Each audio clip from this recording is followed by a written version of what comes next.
साहब का एक रिएक्शन मैं ले लेता हूं।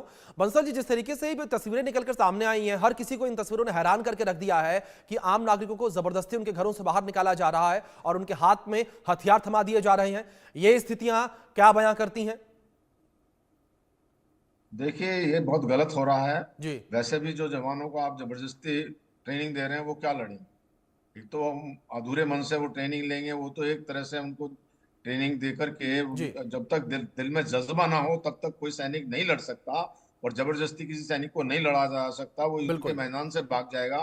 वैसे भी जो है ना, इनके जो पाकिस्तानी सेना के सैनिक वो छोड़ छोड़ के जा रहे हैं, रिजाइन कर रहे हैं, अफसर भी रिजाइन कर रहे हैं। मोराल बहुत लो है उनका, जो है बिल्कुल एकदम बहुत उनका मनोबल बिल्कुल गिरा हुआ है। और जो है उनका विश्वास बिल्कुल भी चीफ जो आसिम मुनीर है उसके अंदर नहीं है। तो इस तरह से किसी को यही है कि वहां पे अभी सेना की बहुत कमी है, क्योंकि लोग छोड़ के जा रहे हैं। तो अभी पाकिस्तान ने नया पैंतरा अपनाया है कि जबरदस्ती ट्रेनिंग कराना। कुछ बूढ़े जो हैं ओल्ड सैनिकों को, जो वो क्या लड़ाई लड़ेंगे, इस तरह जी। से अपनी खाना पूर्ति करने के लिए सोच रहे हैं। लेकिन इससे कुछ नहीं होने वाला। ये जो है पाकिस्तान कुछ भी कर ले, उसको भारत के साथ हाथ में शिकस्त तो लेनी है। उसको कोई बचा नहीं सकता। इस समय जो है, जो भारत की सेनाओं ने चारों तरफ से घेर लिया है, नेवी ले लो, एयरफोर्स ले लो, जी। या आप आर्मी ले लो, सब ने जो घेर घेर लिया है। तो और इधर से जो खैबर पख्तूनवा और बलूचिस्तान से इनकी सेना इधर जो बॉर्डर पर आई है भारत के, तो वहाँ के जो बीएलए ने अटैक करके 102 सैनिकों को मार दिया, 22 को पकड़ के ले गए। और खैबर पख्तूनवा में भी यही हाल है। तो इस प्रकार से बुरा हाल है पाकिस्तान की सेना का, जो कि बिल्कुल लड़ नहीं सकते ये। जी। और ये अभी घबराए हुए हैं। जी। बिल्कुल बंसल जी, लेकिन दूसरी ओर जिस तरीके से अभिषेक, आपने जिक्र किया कि जाहिर तौर पर घबराए हुए हैं ये लोग, लेकिन बंसल जी लगातार जिस तरीके से गीदड़ भभकियां यहां देखने को मिल रही है, और अगर बात आसिम मुनीर को लेकर करें, वो भी ये लगातार कहते नजर आ रहे हैं कि हम भारत को जवाब देंगे अगर कुछ भी स्थितियां विपरीत होती हैं तो। लेकिन ये तस्वीरें बंसल साहब साफ तौर पर यह बता रही हैं कि पाकिस्तान इस वक्त किस हालत में मौजूद है और जो गीदड़ भपकियां यहां पर दी जा रही हैं, और दूसरी ओर लगातार जो तमाम बड़े शहर हैं पाकिस्तान के, वो अपने परिवारों को विदेश भेज रहे हैं इस बीच। देखिए, कहने करने में बहुत फर्क होता है। और जी। जो गरजते हैं वो बरसते नहीं है। कहने को तो कोई कुछ भी कह सकता है, जो उनकी मर्जी हो। वो सारे से बयान देने के लिए तो बहुत विख्यात हैं।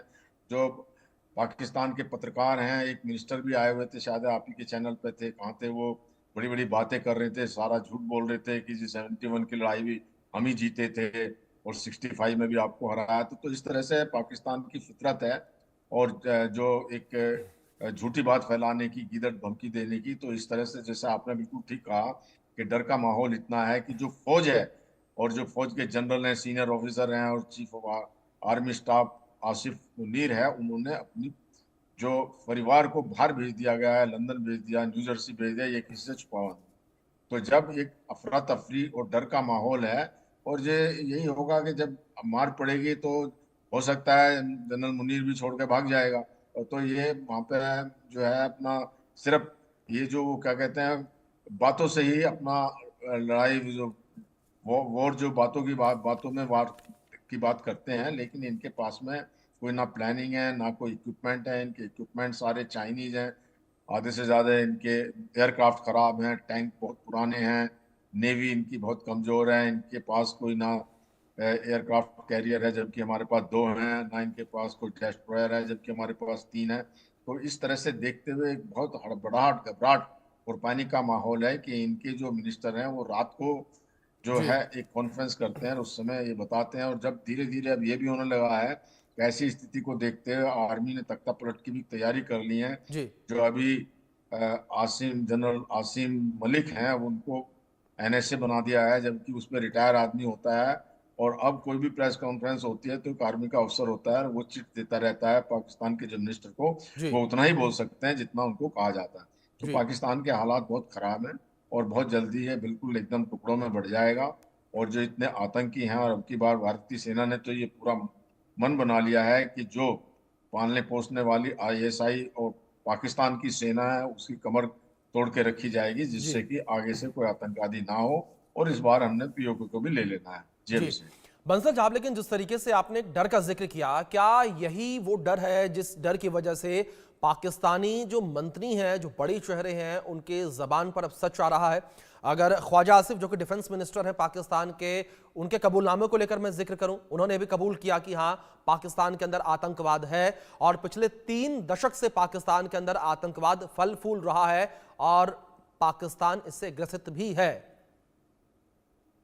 बिल्कुल सही आपने बताया। एक जो ब्रिटिश चैनल के ऊपर में इनके जो डिफेंस मिनिस्टर ने उन्होंने कहा कि हाँ, हम आतंकवाद को पाल रहे हैं और ये हम जो डर्टी वर्क जो है वो अमेरिका के लिए कर रहे थे और ये हमारी भूल थी और हमने जो डर्टी वर्क किया। और मैं तो ये कहता हूँ डर्टी वर्क 30 साल से नहीं है, 45 साल से कर रहे हैं। जी। 1980 से, जब से सोवियत संघ